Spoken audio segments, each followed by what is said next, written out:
Добрый вечер. Вы смотрите информационный выпуск сегодня. В начале о главных событиях 31 июля. Благоустройство столицы продолжается. Расчищаются территории многоэтажных домов.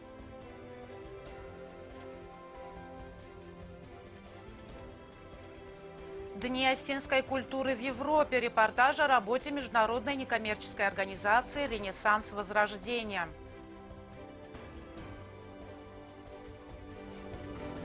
У нас бывают и выставки, пленэры, мастер-классы художников, которые, на мой взгляд, очень даже конкурентоспособны.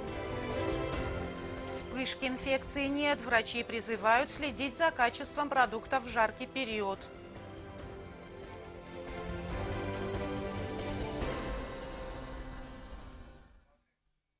Президент Анатолий Бибилов принял участие в церемонии вручения дипломов Российской Федерации медикам Донецкой Народной Республики.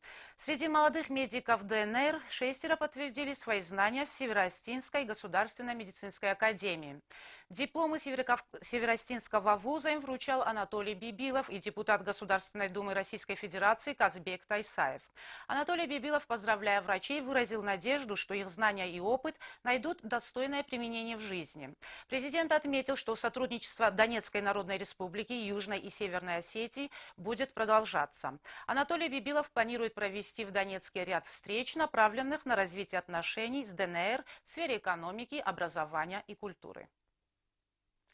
Центр столицы нашего государства благоустроен практически полностью, однако остается проблема территории многоэтажных домов, санитарное и эстетическое состояние которых оставляет желать лучшего и в центре. Что касается окраинных районов, где еще не проведено асфальтирование, то здесь ситуация сложная.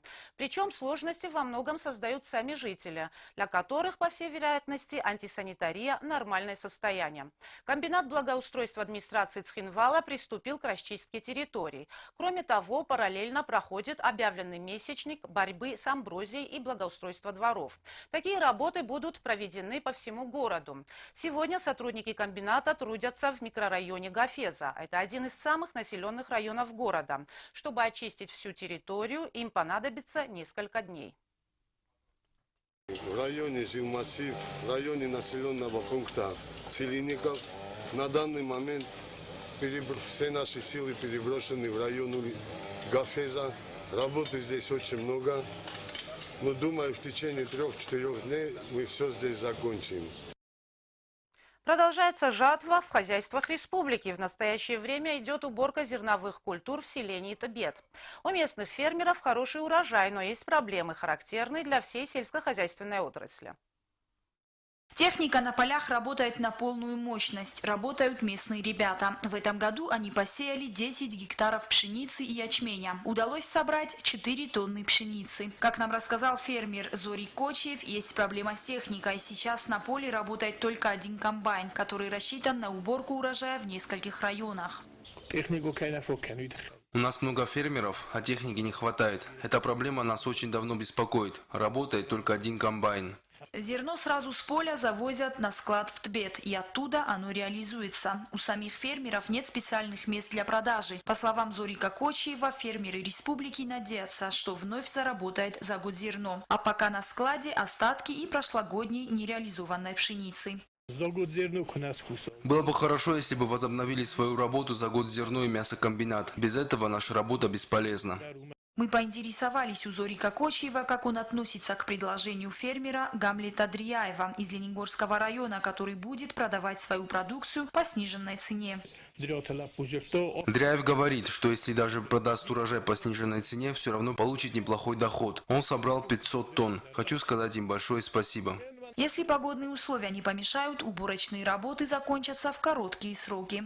Роза Тедеева, Анжела Кокоева, Арсен Гасиев. Информационный выпуск сегодня. Международная некоммерческая организация «Ренессанс Возрождения» создана по инициативе остин, проживающих в Бельгии и Голландии. Несколько лет успешно реализуется проект «Дни остинской культуры в Европе», нацеленный на знакомство европейской общественности с историей, культурой и традициями остинского народа. Эльвира Тибилова продолжит. Международная некоммерческая организация «Ренессанс Синдийцзян» была создана в 2008 году по инициативе осетин, проживающих в Бельгии и Голландии. Цель создания организации – сохранение и популяризация культуры, истории, традиций и языка осетинского народа в странах Пенилюкс, создание культурных и социальных взаимоотношений со странами Европы. Председателем организации является Родион Пухаев. Началось все это в 2008 году в связи с событиями в Южной Осетии. Зарегистрировались мы как организация уже в 2009 году. Значит, на первом этапе мы в основном проводили акции протеста в связи с той политикой Евросоюза, которую они проводили по отношению к Южной Осетии. Вот мы пытались довести альтернативную точку зрения справедливости.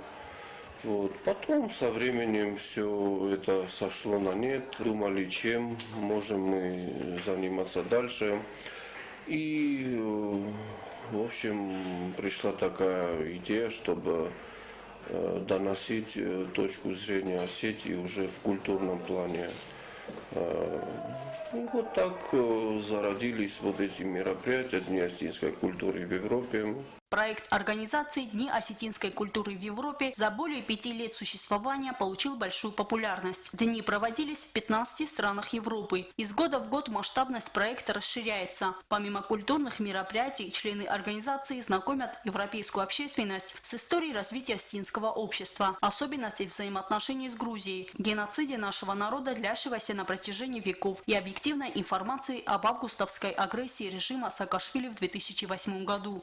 Мы каждый год проводим круглый стол «Мосты сотрудничества», где собираем представителей и Осетии, и Европы. На самом деле это очень важная площадка для общения, и тут же сразу появляется много идей, взгляд на одно и то же с разных ракурсов, значит, из Осетии и из Европы. Это такая рабочая, такая хорошая площадка. Вот. И помимо этого у нас бывают и выставки, пленэры, мастер-классы художников, которые, на мой взгляд, очень даже конкурентоспособны. Немаловажным является тот факт, что вот эти мероприятия собирают как раз таки осетин тоже в том числе. И это тоже хорошая площадка для общения со своими коллегами с диаспорой разных стран. То есть вот в этом году, например, мы были среди других мест, мы были в Париже. Значит, у нас было выступление группы «Кона», ну и, соответственно, выставка. Я вам скажу, что вообще мест не было больше, сидели в проходах, слушали, и среди них были, конечно, и осетины. Председатель организации «Ренессанс Синдийцзян» Родион Пухаев, выходец из поселка Знаур, в Голландию переехал с семьей 15 лет назад. С недавнего времени он также возглавляет Бельгийскую федерацию русскоязычных организаций, в которую входят около 40 различных организаций. Является председателем Координационного совета соотечественников Бельгии. Был награжден почетной грамотой за активную деятельность в сфере сохранения традиций и культуры народа в России, а также за самоотверженную работу, направленную на консолидацию осетинских общин Европы. Оценивается, и мне приятно, что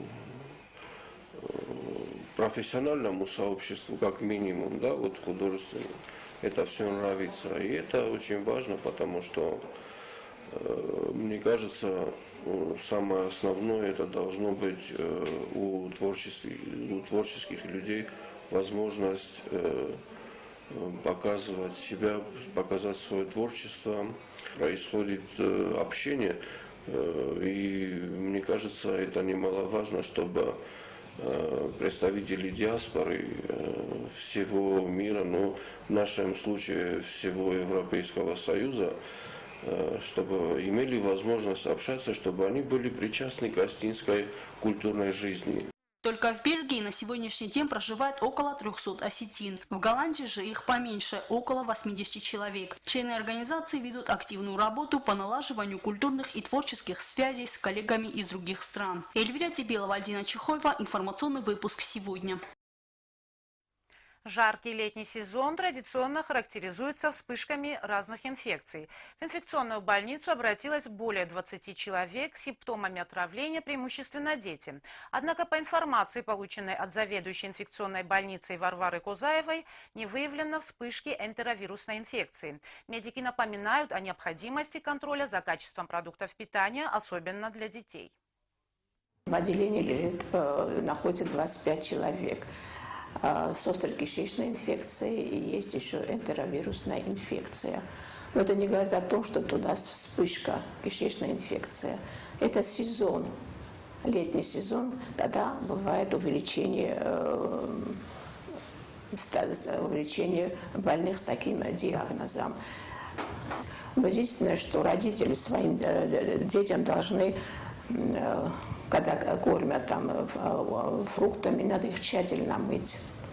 Давать детям кипяченую воду. Меньше бывать под солнцем. Если где-то купаться. Цхинвальский медколледж – кузница профессиональных кадров среднего звена для всех медучреждений республики и традиционно пользуется популярностью среди абитуриентов. Кроме того, на базе медколледжа начнут работать курсы повышения квалификации. Каждые 5 лет работники медицинской сферы могут повышать свою квалификацию. Совсем недавно у нас закончились государственные экзамены. Мы выпустили 28 специалистов по сестринскому делу. Закончились у нас также и вступительные экзамены. Мы приняли 40 человек.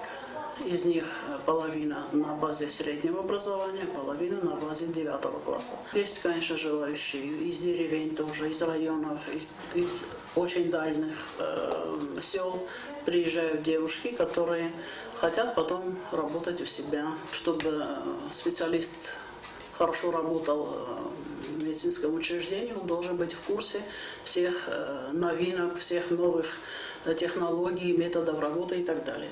Поэтому они раньше проходили эти курсы повышения квалификации. В этом учебном году тоже собираемся заняться подготовкой этих медсестер. Те специалисты, которые хотят перейти из одного отделения даже в другое отделение, если из терапии переходит в хирургию, то обязательно тоже надо переквалифицироваться. Это тоже мы можем осуществить на базе нашего училища. Информационный выпуск продолжают новости спорта.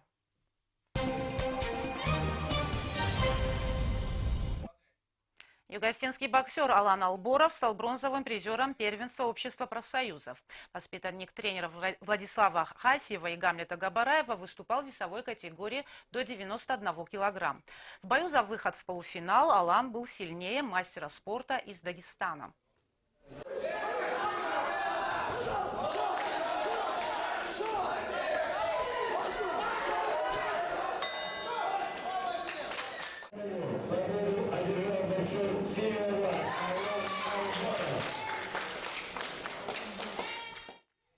Далее вас ждет прогноз погоды на завтра, 1 августа.